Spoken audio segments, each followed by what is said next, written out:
Everybody, we're approaching the end of day 3.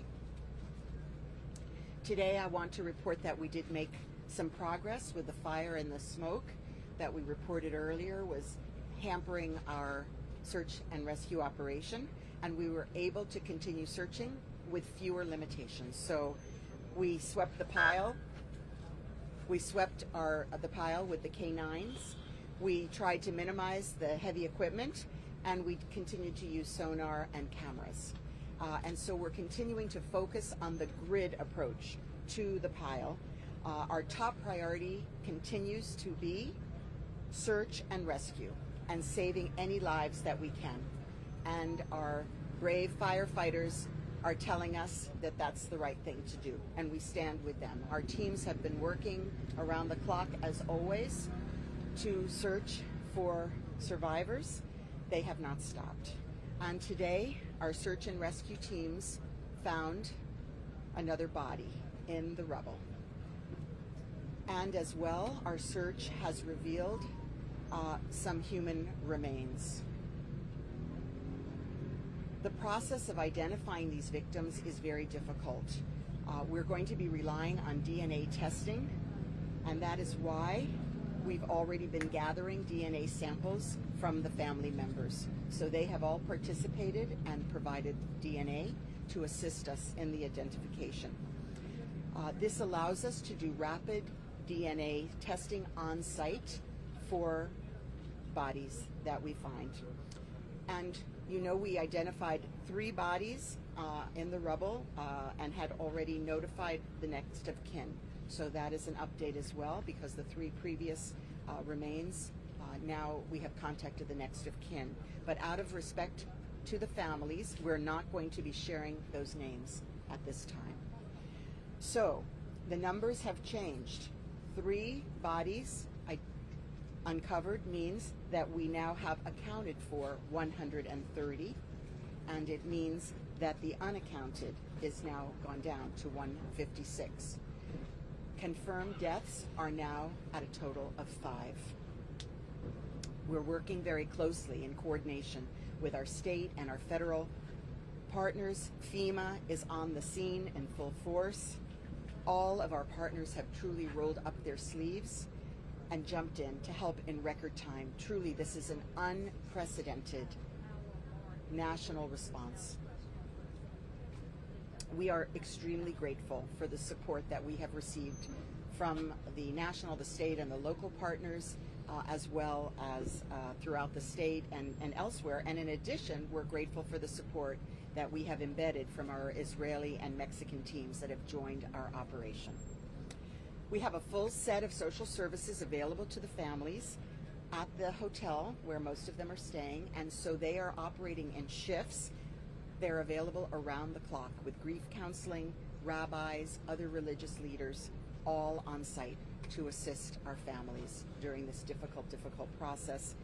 Many groups have volunteered as well to help, and we're coordinating their services, chief among them Jewish Community Services, which also operates the 211 helpline here with licensed clinicians, and they specialize in trauma and grief counseling. Also, our Community Action and Human Services agencies and Juvenile Services Department. Those are county departments with our own licensed psychologists and social workers on the scene assisting. Florida Blue has also offered to assist, and we've set up a grief hotline. That number is 833-848-1762. Again, 833-848-1762. Among many, many others who are stepping up and helping us. I just wanted to say how very, very moved I am, and all of us are, at the incredible outpouring of support that we have received right here in Surfside from all across the globe in the midst of this incredible tragedy. We know people are feeling this. They're feeling connected to us. We feel your support. We feel your love and compassion. This has truly shown us how interconnected we are as a world, as a global community. So on behalf of Miami-Dade County, I just want to say thank you so much to the entire world for stepping up and holding us in the palm of your hands. Thank you so very much for your love and for your prayers. And financially, we have received incredible support. There are multiple sites now available, and over $750,000 has been received through just one of the funds, support Surfside.org, that was set up by Miami Foundation, Coral Gables Foundation, and Key Biscayne. So God bless our families and our first responders. We hold you in our hearts. Your labors have been just monumental, and we know you do it with passion and commitment, and you live to find people alive in the rubble. Y en español puedo decir, finalmente hoy hemos hecho progreso con el fuego y el humo, que estaba muy mal en la mañana y ahora está bajando un poquito. Y con eso pudimos seguir con nuestra búsqueda y rescate. Continuamos con los perros, con el equipo y con sonar y cámara. Y estamos enfocando en el sistema de mapeo del sitio. Y la prioridad continúa en buscar personas vivas. Estamos con esperanza y estamos trabajando hora tras hora para encontrar gente allí vivos. Hoy finalmente descubrimos otro cuerpo y estamos todavía identificándolo. No tenemos la información, la identificación, pero vamos a usar DNA, información, para identificarlos, y todas las familias han dado su DNA para que podamos usar para identificar. También de los 3 que hemos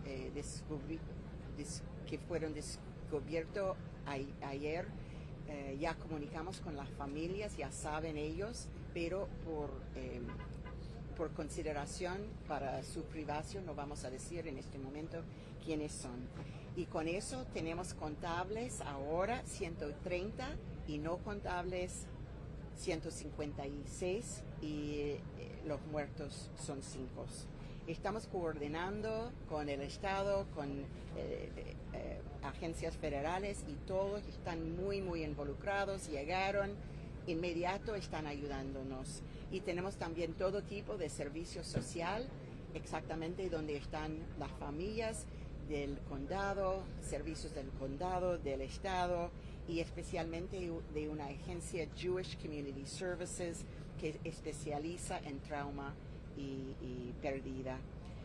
Tenemos una línea para los que quieren consejos por teléfono, 833-848-1762 y más. Hay muchas más personas ayudándonos, y quiero decir finalmente que estamos tan emocionados por todo que han hecho por alrededor del mundo, significando que somos un mundo muy pequeño, y somos todos conectados, y todos están orando, pensando, rezando con nosotros, y nosotros sentimos su amor y estamos tan agradecidos.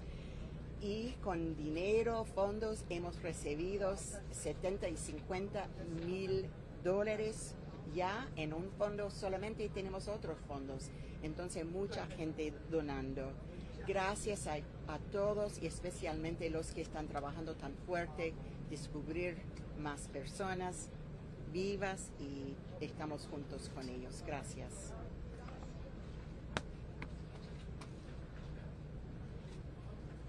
Thank you, Madam Mayor. And now Senator Marco Rubio. First, I want to echo everything that everyone else has said, and that's our extraordinary gratitude for the men and women who are here working from all across the state, frankly, all across the world, to try to help these victims, both in the rescue phase and also in all of the associated needs that come with it. This is a highly complex disaster. I'm here to speak briefly about the federal response to it, which I think has been substantial, and which we are grateful to the White House and all federal officials for having done it. To begin with, this building had a substantial number of foreign nationals and or families of foreign nationals. And my office, in conjunction with other congressional offices, has been responsible in helping obtain visas very quickly. For a lot of people who need to travel here, my understanding is that most of them are either here now or are en route. I want to thank the State Department. They've been phenomenal in all of our consulates around the world and embassies and expediting these visas to travel here for the families. The State Department is now on site. They now have a personnel on site, which will help further expedite this should additional relatives need to come here and for whatever any arrangements that need to be made after the fact. Also, of course, FEMA is here. Unlike other disaster situations, in this situation, all victims that have been impacted by this are going to be registered through the family center that's located here. They will then be channeled towards FEMA to determine eligibility and what services they are eligible for from the federal government. In addition, additional federal resources may be made available as requested by the county, whether it's the Army Corps of Engineers or other elements of the Department of Defense. And I also want to thank the corporate community that has stood up. I know, for example, that Uber has been transporting many of these families as they arrive from overseas free of cost, and we thank them for that. A number of hotel chains have stepped forward to provide housing accommodations for them as well. And I want to thank people all across the world. As the mayor has already mentioned and others have mentioned, we have offers of support and help, concrete help from countries throughout Latin America, Israel as well, and we are grateful for those offers. Those offers are forwarded to the local authorities who will obviously make a determination about where best they fit in now or in the future. We're grateful to them. We're grateful to the whole country and to this community that has responded the way it has and continues to respond. And we continue to hold hope. We pray for God's grace. We pray for miracles. And we pray for God's peace and strength on the family and those that have been impacted by this. Muy brevemente en español para decirle que esta es una tragedia bien complicada. Este edificio tenía un número de personas del extranjero trabajando con el Departamento de Estado. Sabemos que han venido varias familias, han podido obtener visas humanitarias para viajar. La mayoría ya están acá, algunos todavía están en viaje. El Departamento de Estado ha hecho un gran labor en esta función y hay personal del Departamento de Estado aquí que va a ayudar a avanzar la necesidad para que cualquier tipo de viaje ahora o en el futuro que sea necesario. FEMA obviamente está aquí. En cambio a otros desastres, en este caso las víctimas se van a inscribir a través del sistema que ha creado el condado, del centro de víctimas que está acá y de familia, y a través de eso se va a procesar cualquier tipo de beneficios que sean elegibles de parte del gobierno federal y FEMA, también de otras agencias federales que están dispuestas a ayudar si es necesario, incluyendo el Departamento de Defensa, el cuerpo de ingenieros del ejército y los demás, y también darle las gracias a la comunidad corporativa que ha respondido, compañías que han ofrecido a ayudar a estas familias cuando llegan al extranjero a llegar acá, hoteles que han dado habitación a estas familias que vienen del extranjero. Ha sido una gran ayuda a toda la comunidad, le damos las gracias a todas las personas que están trabajando aquí de todo el estado, de Tampa, de Orlando, de todas partes del estado que están aquí respondiendo a esta horrible tragedia. Y seguimos rezando por milagros, porque para Dios todo es posible, y también rezamos que Dios les dé paz y fortaleza a las familias que siguen esperando noticias y que han sido afectadas por esto. Muchísimas gracias.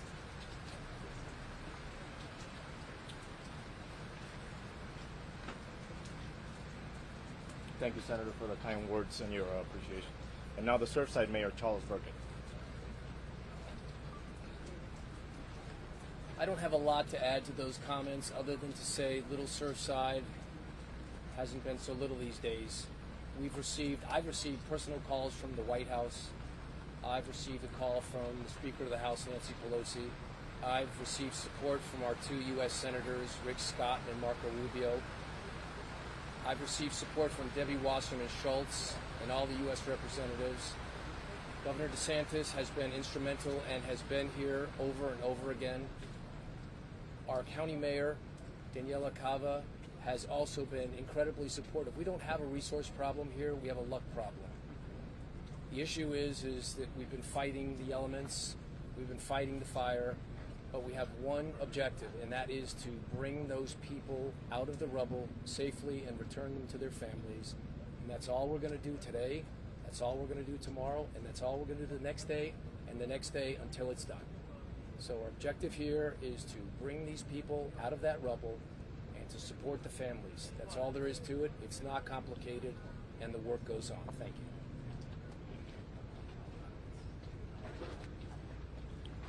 Thank you, Mayor. And now Miami-Dade Fire Chief Alan Kaminsky. Good evening. We continue with our aggressive search and rescue strategy. We were able to contain the fire and minimize the smoke earlier this morning, approximately around 10:30, 11, and we've continued our search and rescue efforts. Currently, we're searching the entire debris field. We separated into multiple sections, and we're actively, with our 5 task force that we rotate through, we actively are applying our search and rescue techniques. We're still aggressively using all our tools that we have in regards to the sonar. We've done several sweeps, again with the debris field with our canine, as well as using any type of video equipment that we have as we're establishing these search techniques. We'll continue going through this, as hard as we can. I'm very proud of our task force members, very proud of Miami-Dade Fire Rescue and all our activities that we've done. And we're going to continue searching and hopefully with a positive outcome.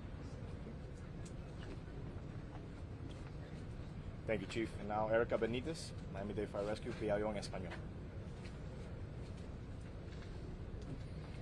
Muy buenas noches. Nosotros continuamos en este momento nuestras tareas de búsqueda y rescate. Afortunadamente hemos podido controlar el incendio que hemos visto estos últimos días. Teníamos mucho humo en el área, lo cual prevenía ciertas labores de rescate, pero esto ha mejorado bastante y nos hemos podido ahora buscar en los escombros, sobre los escombros, por víctimas o sobrevivientes. En este momento también tenemos varios equipos de búsqueda y rescate de todas partes de la Florida, los cuales nos están asistiendo con esta labor, y esta labor va a continuar toda la noche, al igual que hemos estado trabajando todos estos últimos días. Gracias. Thank you, Erica. Now we're going to be opening up for questions. Please raise your hand and you'll be selected. Go ahead, sir, and please address who you're going to ask the question to. It's probably for the Mayor. You mentioned that human remains have been found on the site. I was wondering if you could tell us about the nature of them, about the volume, how much has been found, and the process of being able to identify those victims through people who've given DNA swabs. I'm going to let the director address that. Thank you. Good evening. Yes, we have homicide detectives embedded with the recovery teams, as well as our medical examiner's office personnel. When we have an intact body that's processed on the scene, DNA samples are taken, then they're photographed by our crime scene personnel, transported to the medical examiner. Now, when we come across human remains, that's photographed, collected on the scene, and directly transported to the medical examiner's office for processing. Cuando tenemos un cuerpo humano, tenemos detectives y también crime scene personnel que están ahí para tomar el DNA sampling. Procesamos el víctima y lo transportamos para el ME's office. Si tenemos restos humanos, le toman las fotos, colectan y lo llevan para el medical examiner's office. Ahí es donde lo procesan.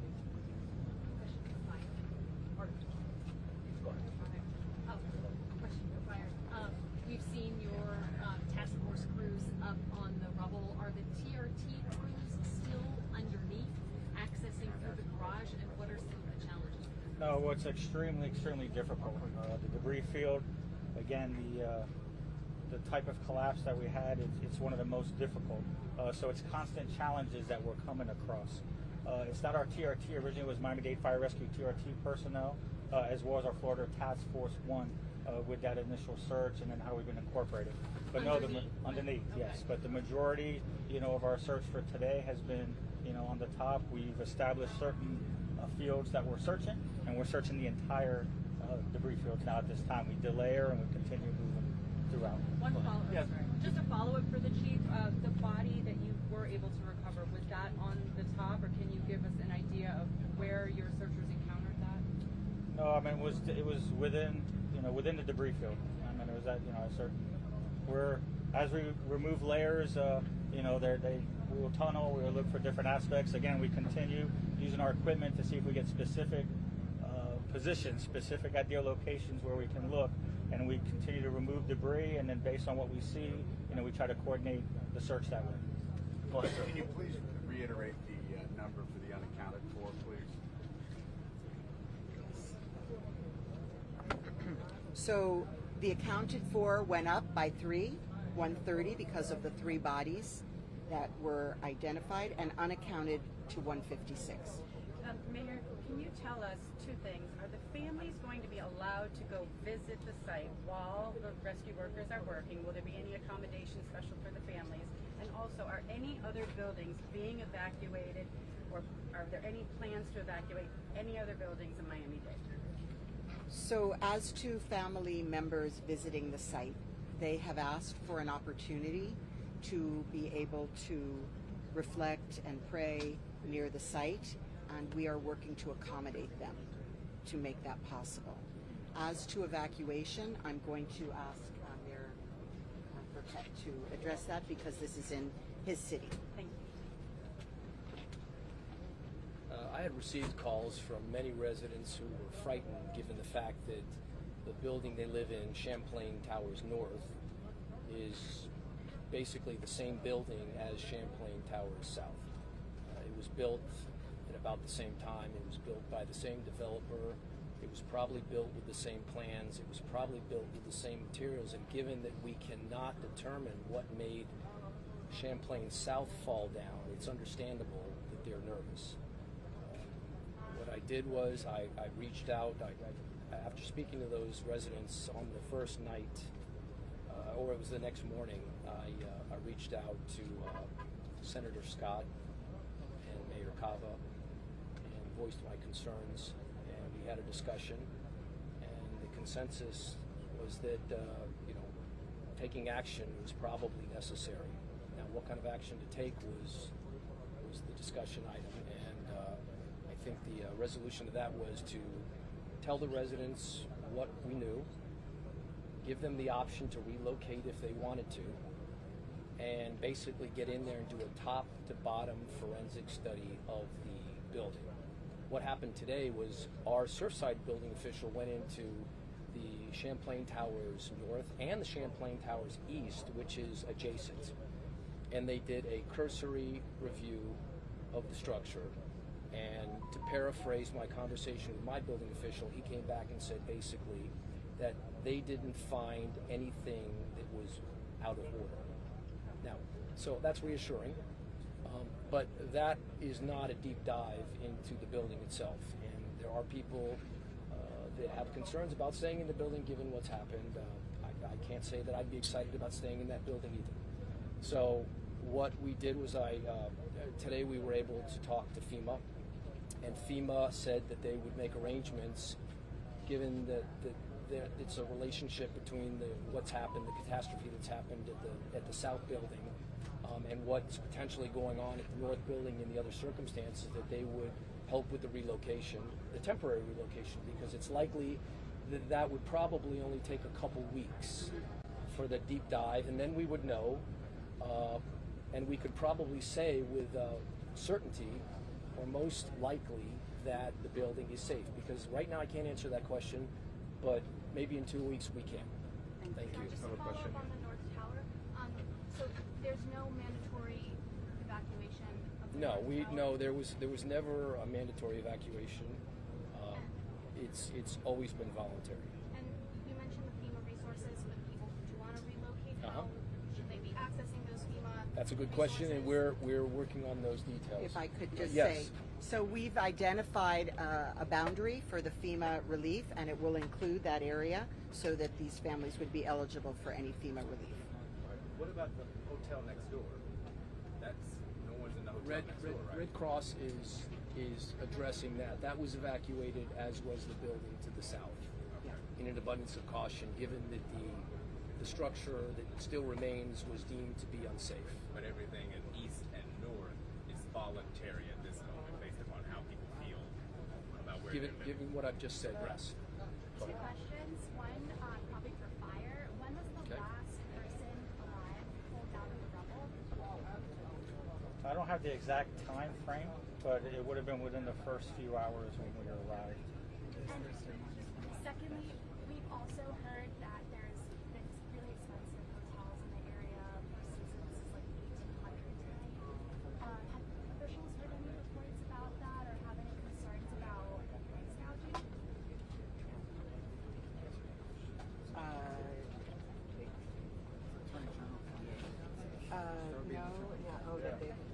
prices? Do we know anything? The Red Cross gentleman? I'm not aware. I'm not aware. In terms of anybody who's been relocated as a result of this entire situation, there's no price gouging. Go ahead, question right here. I have a question for the mayor of Surfside, sir. We interviewed this morning and asked you if you were aware that the 2018 engineering report had been sent to the town officials. You said you'd look into that. Has there been any update? Did Yes. the city receive this report? I was sent that report today. As you know, I was the mayor in 2006 and 2010, and I became the mayor again in 2020. So I was not privy to that report at the time. However, given that issue was raised, I asked my building official to forward that report to me. I read that report, and there are issues in that report. But can you confirm if the association sent the city that report prior to you coming into office? The report was sent in 2018, yes. To the To town? the town, yes. Was there any correspondence following? That's like I said, what we're doing now is we're saving lives and we're bringing people out of the rubble. What we're going to do is the next phase, after we address the support for the families, is we are going to do a very deep dive into why this building fell down. And I imagine that's going to end up being a very comprehensive sort of project. Go ahead, question right here. Is there an update on the scope of the audit that will be conducted? Like how many structures will be included in that? So Miami-Dade County is proceeding already to all of the buildings that are at the recertification time, and that process is under review, and I do not have the total number, but it will be completed within 30 days. And this is the final question here. It's really just practical and pragmatic. What's going on around here for residents' sake? What streets are open? Where can they go? People can't get around. Yeah. Barriers that have been put up. What's going on to mitigate that? Okay. Good evening, everyone. Chief Julio Hierro from the town of Surfside. Currently, the perimeter extends from 85th Street to 96th Street. Harding Avenue is closed. Collins Avenue is obviously closed. We are asking for everyone to please avoid the area. Only residents are going to be allowed in to this interior perimeter. Obviously, our residents are suffering a lot as well in entering and exiting here. So the fewer people that enter, the quicker they can get in and out. East-west traffic is still available. As soon as we can, the goal is to open at least Harding Avenue and make it both north and southbound. Collins Avenue is going to be remaining closed for some time. Spanish,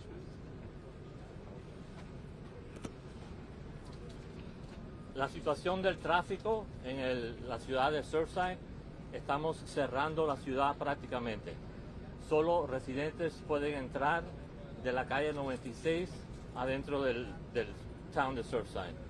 Del sur, en la 85 calle, estamos dirigiendo el tráfico a Byron Avenue y pueden entrar por el sur en la calle 88. Solo residentes. Estamos pidiendo que por favor, si no viven en Surfside o tienen necesidad de estar en esta área en general, por favor eviten la zona. Gracias. Thank you, everyone. And now for Creole is going to be Ivan Moiso.